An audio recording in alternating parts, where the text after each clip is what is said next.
ಪ್ರಧಾನಮಂತ್ರಿ ನರೇಂದ್ರ ಮೋದಿ ಅವರ ಮಾತು ಇದೀಗ ಲೈವ್ ಅಂಡ್ ಎಕ್ಸ್ಕ್ಲೂಸಿವ್ ನಿಮ್ಮ ನ್ಯೂಸ್ 18 ಕನ್ನಡದಲ್ಲಿ। आज का ये दिन आपकी स्किल को,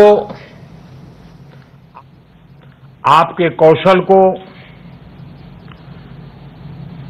समर्पित है। 21वीं सदी के युवाओं की, आज के मिलेनियल्स की अगर सबसे बड़ी कोई ताकत है तो उनकी स्किल है। उनकी स्किल एक्वायर करने की क्षमता है। साथियों, कोरोना ने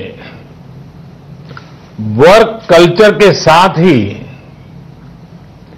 नेचर ऑफ जॉब को भी बदल करके रख दिया है और बदलती हुई नित्य नूतन टेक्नोलॉजी ने भी उस पर प्रभाव पैदा किया है।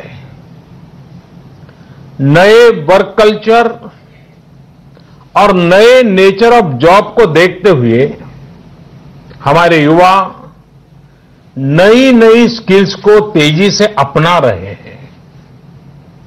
वैसे साथियों, कई लोग मुझसे पूछते हैं कि आज के दौर में बिजनेस और बाजार इतनी तेजी से बदलते हैं कि समझ ही नहीं आता रिलेवेंट कैसे रहा जाए।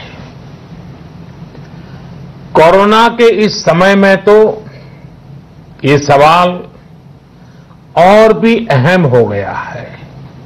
साथियों, मैं इसका एक ही जवाब देता हूं। रिलेवेंट रहने का मंत्र है स्किल, रीस्किल और अपस्किल।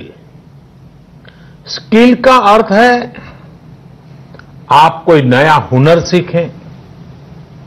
जैसे कि आपने लकड़ी के एक टुकड़े से कुर्सी बनाना सीखा तो आपका हुनर हुआ।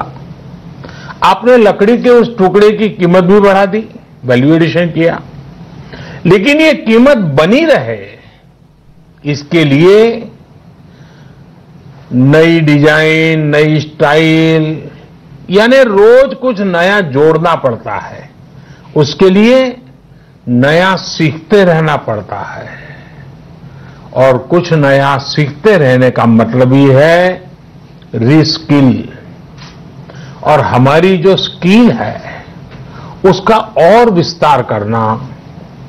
जैसे छोटे मोटे फर्नीचर बनाते बनाते आप और भी चीजें सीखते गए, पूरा का पूरा ऑफिस डिजाइन करने लग गए, तो वो हो गया अपस्किल। स्किल, रीस्किल और अपस्किल का ये मंत्र जानना, समझना और उसका पालन करना हम सभी के जीवन में बहुत महत्वपूर्ण है। वैसे जब मैं स्किल की बात करता हूं तो मुझे अपने बहुत पुराने जानने वाले हमेशा याद आते हैं। मेरा सीधा परिचय तो नहीं था, लेकिन हमारे एक जानने वाले सज्जन बताते रहते थे। वो उनके किसी परिचित के विषय में बताते थे कि वो ज्यादा पढ़े लिखे तो नहीं थे, लेकिन उनकी हैंडराइटिंग बहुत अच्छी थी। समय के साथ उन्होंने अपने हैंडराइटिंग में और भी नए स्टाइल जोड़ दिए, यानी खुद को रीस्किल किया। उनकी ये स्किल देखकर लोग खुद उनके पास पहुंचने लगे। लोग उनसे कहते थे कि हमारे यहां स्पेशल ओकेजन है तो इनविटेशन कार्ड पर नाम वगैरह लिखने का काम आप कीजिए। बाद में उन्होंने खुद को रीस्किल किया, अपस्किल किया। उन्होंने कई और लैंग्वेजेस में लिखना शुरू